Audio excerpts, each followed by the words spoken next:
Hello, I'm content creator for 7 News and television producer Rob McKnight. Welcome to Inside Media. Well, the drums are starting to beat louder for 10's low-rating nightly show, The Project.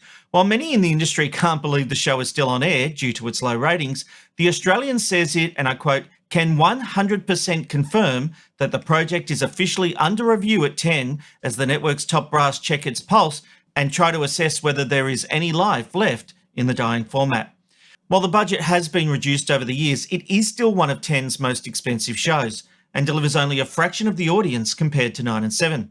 And look, I'm a big fan of Sarah Harris. I was the one who convinced her to move from 9 to 10 to host Studio 10.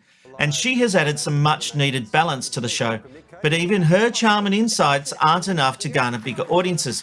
When you consider how much free publicity this show gets on news websites each and every day, the fact it can only draw in a few 100,000 viewers every night proves the show is failing to resonate. Its left-leaning, patronising, woke agenda isn't even connecting with the younger audiences the network craves. Literally just plucking a date at random, I've gone and had a look at the ratings for the show last Tuesday, the 21st of May. In total people, the project averaged 353,000. To give you some context, it was beaten by Sunrise, which had 406,000. In the 25 to 54 demo, the show attracted 143,000, easily beaten by The Chase and Tipping Point, which air earlier in the day with less available audience. Tipping Point also beat the project in the 16 to 39 demo. The project is the pet project, no pun intended, of 10's big boss Beverly McGarvey.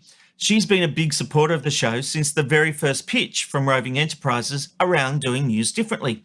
When CBS took over ownership of 10 after it went into administration in 2017, the top brass went through the books and they were shocked at the deal with Roving Enterprises. They couldn't believe all of the news gathered by 10 News was freely given over to the company, along with the resources to put the show to air. And that was almost the nail in the coffin for the show, but it was saved by McGarvey. Now, though, 10 is facing a major cost crisis, and as I exclusively reported last week, I'm a Celebrity Get Me Out of Here will be pre-recorded next year in order to reduce costs. Production crew will work through without days off to get the series in the can as soon as possible without lost time over weekends. There's no doubt on any other network the project would have been axed years ago. But when you've got no other content, it's much easier to stick with what you've got.